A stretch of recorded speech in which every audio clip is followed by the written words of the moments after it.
Cantik betul kan pemandangan kat sini, Aiman? Iyalah, Dewi. Negara kita memang cantik kan, Aiman?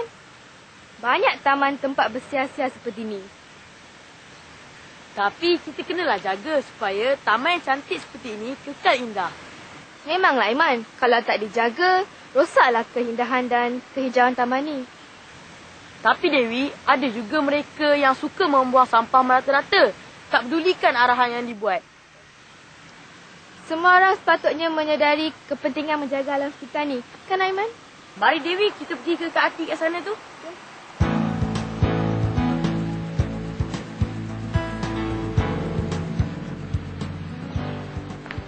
Dah siap ambil gambar Kak Ati? Dah ambil dah. Jomlah Kak Ati belanja makan. Okey, jom.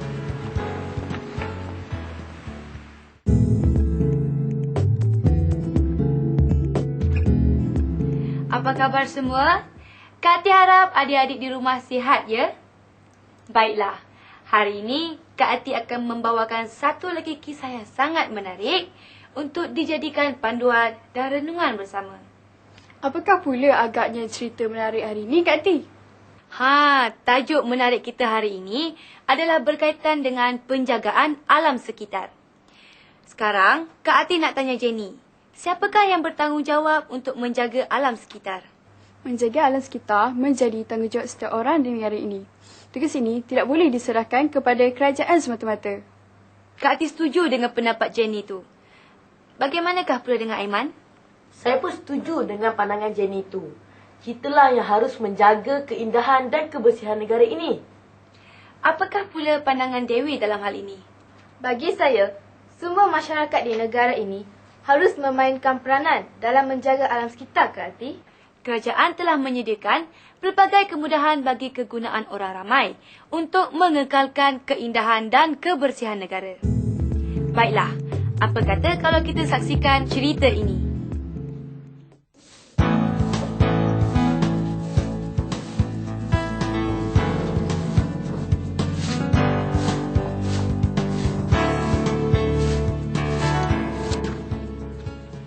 Bagus anak-anak Abah ni. Ringan tangan tolong Abah bersihkan kuasa rumah kita ni. Yalah, Abah. Kalau kami tak tolong, siapa lagi? Kami pun nak dicontoh anak-anak baik, Abah. Baguslah macam tu. Betul Abah dapat anak macam kamu berdua ni. Yazid, adik.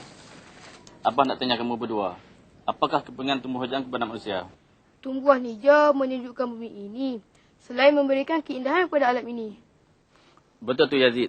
Selain itu, tumbuhan hijau memberikan oksigen kepada seluruh kehidupan di dunia ini. Tapi sekarang ni banyak pokok yang telah ditebang bagi tujuan pembangunan. Jadi bagaimanakah untuk mengekalkan keindahan tu Abah? Pembangunan itu tidak salah, Yazid. Tapi ia harus diseimbangkan dengan penjagaan alam sekitar agar bumi tidak terancam.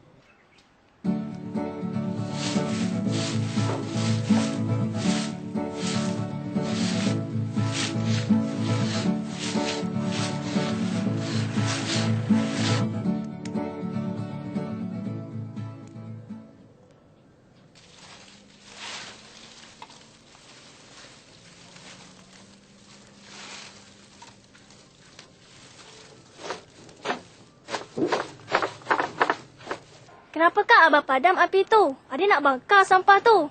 Adik, kita tidak boleh membakar sampah secara sesuka hati. Dengan membakar sampah secara terbuka akan mencemarkan kualiti udara. Oh, macam tu. Adik ingat, jika kita bakar sampah dalam kualiti yang sedikit, tak mengapa. Sikit atau banyak, tetap menyebabkan pencemaran udara. Adik ingat tak kes pencemaran yang berlaku baru-baru ini? Ingat Abah, masa tu kita semua kena pakai topeng keselamatan untuk keluar rumah. Itulah kesannya. Bukan itu saja. Ada setengah kawasan yang turut diisytiharkan darurat. Bagaimanakah dengan sampah-sampah ni Abah? Sampah-sampah ini kita kumpul dan kita tanam di belakang rumah. Dengan cara ini, dapatlah kita mengekalkan keindahan alam ini. Nampaknya hari ini kami dah belajar mengenai kepentingan dan cara-cara menjaga alam sekitar daripada tercemar. Baguslah kalau macam tu. Kita kena ingat, jika alam ini tercemar, seluruh kehidupan turut menerima kesan buruknya. Jadi, untuk mengekalkan kebersihan tersebut, sama-samalah kita menjaga dan mengekalkan keindahannya. Betul tak Abah? Pandai anak-anak Abah ni. Dahlah, mari kita masuk dalam kita rehat dulu.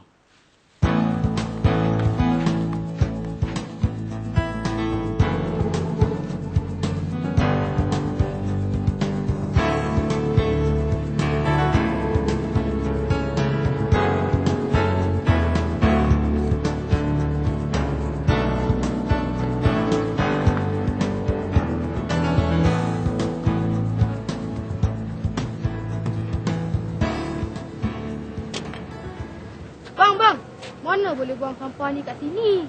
Yalah, sepatutnya Abang kena buang sampah kat tong sampah sana tu. Alah, saya nak cepat ni.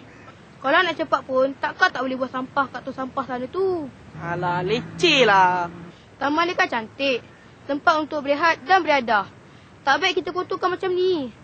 Sini kan ada tukang sapu. Mereka lah patutnya yang kena bersihkan. Kita mesti ada rasa tanggungjawab terhadap alam sekitar. Kita mesti sama-sama jaga taman ini. Yelah, saya minta maaf lah.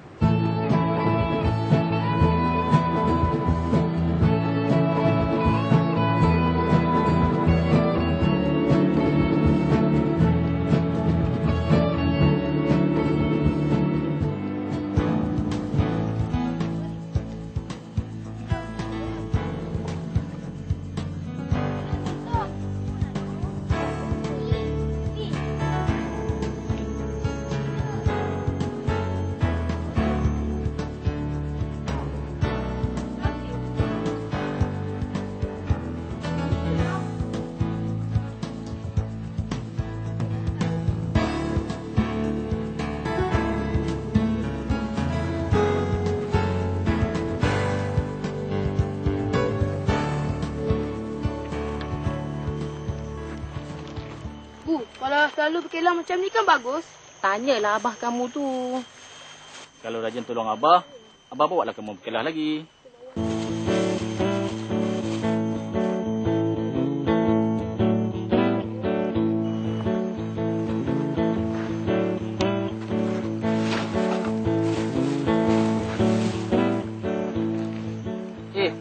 Awak nak ke mana dengan sampah-sampah ni?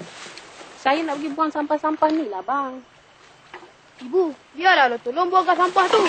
Tak apalah Long, Along rehatlah.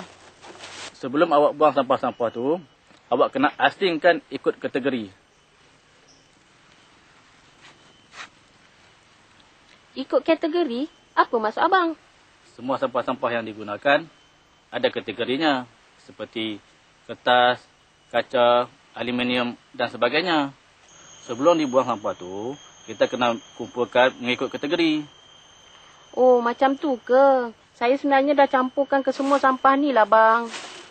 Tak boleh macam tu. Kita kena asingkan bagi memudahkan proses kita semula. Oh, cikgu adik pun ada menerangkan kepada kami mengenai program kita semula tu. Sampah-sampah dikumpulkan mengikut warna atau sampah. Dalam membantu kerajaan melaksanakan kempen kita semula, pelaksanaan adalah penting. Bukan hanya pandai berkata-kata. Betul tu, Abah. Kadang-kadang Alung tengok tak ramai yang mengamalkan program kita semula ni. Bagaimanakah caranya, Abah? Salah satu caranya, Yazid, ialah dengan mengunjungi pusat-pusat kita semula. Apabila sampah-sampah tu dah diasingkan, barulah dibawa ke pusat kita semula ni, Abah. Betul tu. Hal ini bukan saja membantu menjayakan kempen kerajaan, malah membantu memudahkan proses pelupusan sampah. Kalau macam tu, akan berkuranganlah sampah sarap negara kita ni, Abah. Pandai anak Abah ni. Baiklah, ibu nak minta tolong Alung dan adik untuk bantu ibu asingkan sampah-sampah ni. Boleh tak? Boleh, Ibu. Apa salahnya?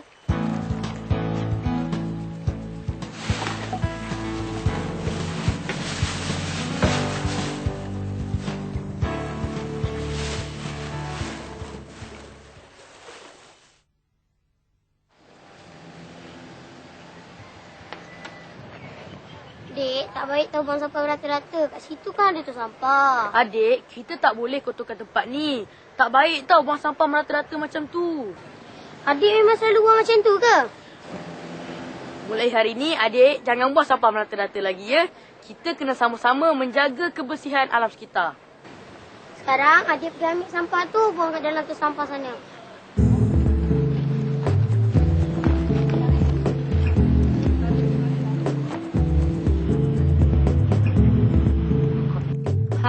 Adik-adik dah saksikan tadi bagaimana Encik Mokhtar memberi penerangan mengenai kempen kita semula dan kepentingannya.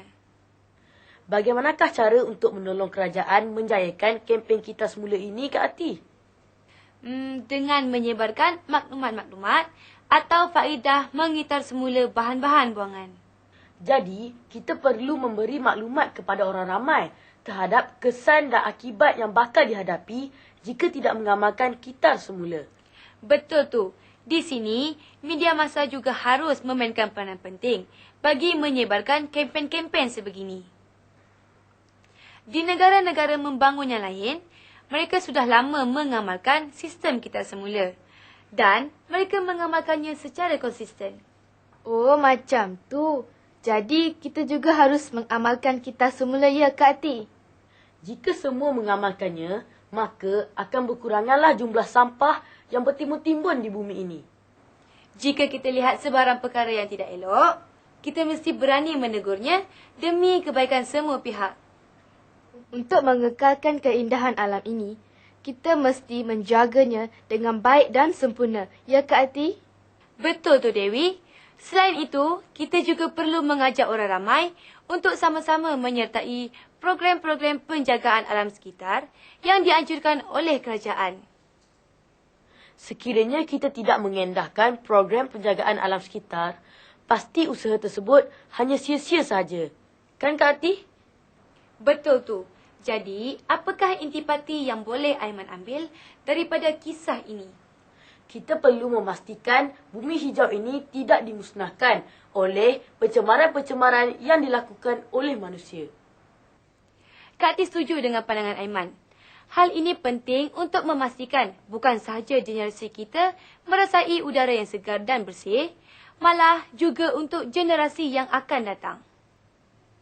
Baiklah, nampaknya kita dah sampai ke penghujung rancangan.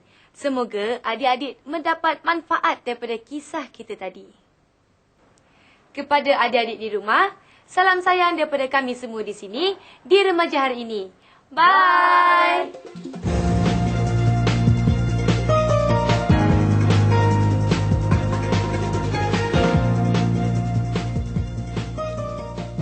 Tuhan telah mencipta alam ini dengan begitu indah sekali. Alam sekitar merupakan kurniaan Tuhan yang amat istimewa dan tidak ternilai. Oleh itu, sewajarnya lah kita sebagai manusia melaksanakan tanggungjawab untuk menjaga alam sekitar dengan baik agar tidak berlaku sebarang kerosakan di muka bumi ini.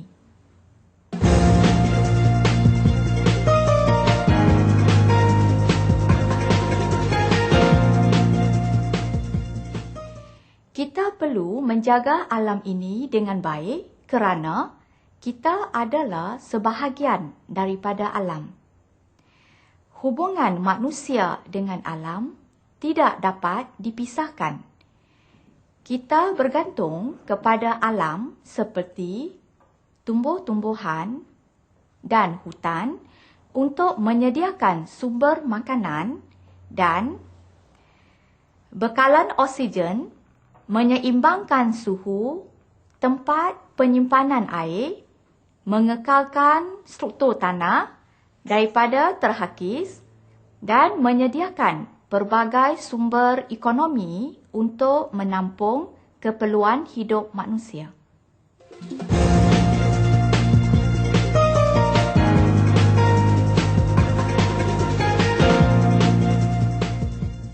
Jadi, sekiranya kita tidak melaksanakan tanggungjawab ini, saya yakin bumi akan tercemar yang akhirnya akan memberi kesan buruk kepada manusia dan alam itu sendiri.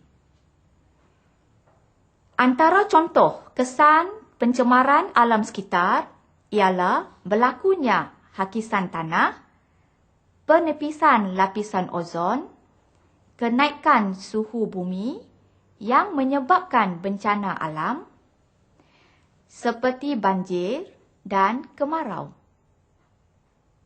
Pencemaran alam juga boleh menjejaskan kesihatan dan mengancam nyawa manusia.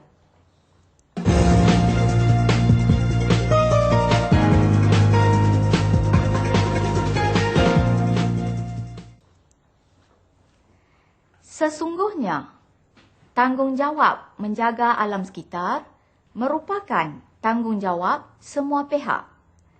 Ini termasuklah remaja sendiri, selain kerajaan dan badan bukan kerajaan. Remaja boleh membantu dalam menjaga alam sekitar.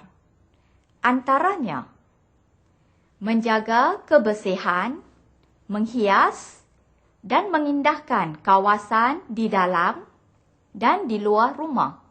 Misalnya, dengan membantu ibu bapa membersihkan dan mengemas kawasan rumah seperti mencuci longkang yang tersumbat, menyapu sampah, mengutip daun-daun yang kering, menanam pokok bunga dan sebagainya.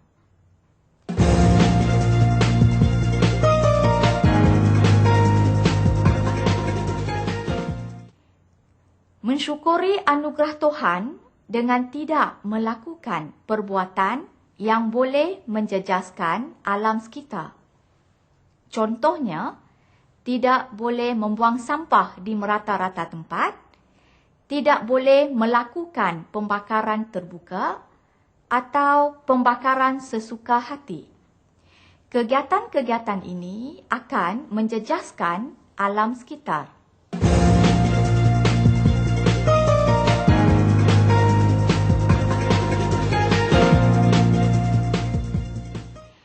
Menyokong segala usaha bagi memelihara dan memulihara alam sekitar.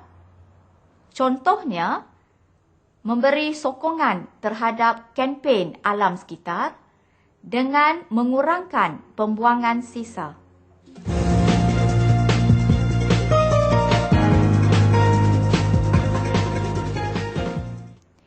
Seterusnya, menyokong usaha pelbagai pihak dalam membantu merawat atau mencegah alam ini daripada terus tercemar dengan cara menyebarkan maklumat atau faedah program penjagaan alam sekitar yang dijalankan.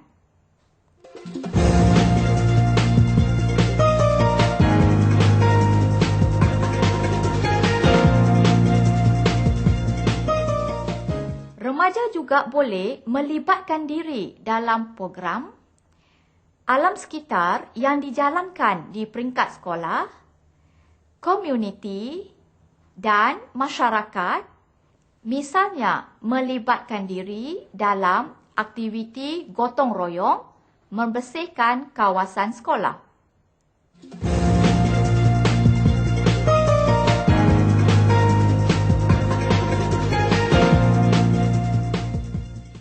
Memberi nasihat dan teguran kepada rakan-rakan yang melakukan kegiatan mencemarkan alam sekitar supaya tidak mengulangi perbuatan tersebut.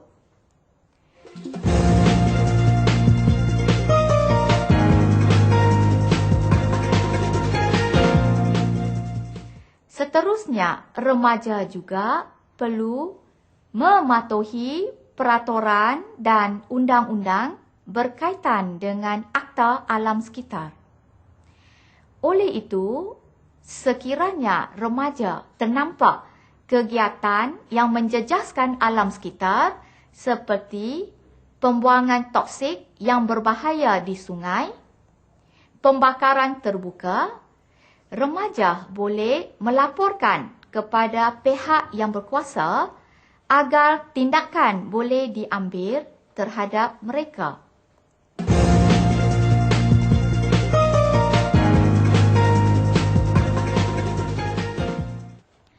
Sesungguhnya, usaha untuk menjaga alam sekitar ini adalah usaha kolektif semua pihak. Walaupun kerajaan dan badan bukan kerajaan memainkan peranan untuk memelihara alam ini, namun usaha ini perlu disokong oleh setiap warga negara.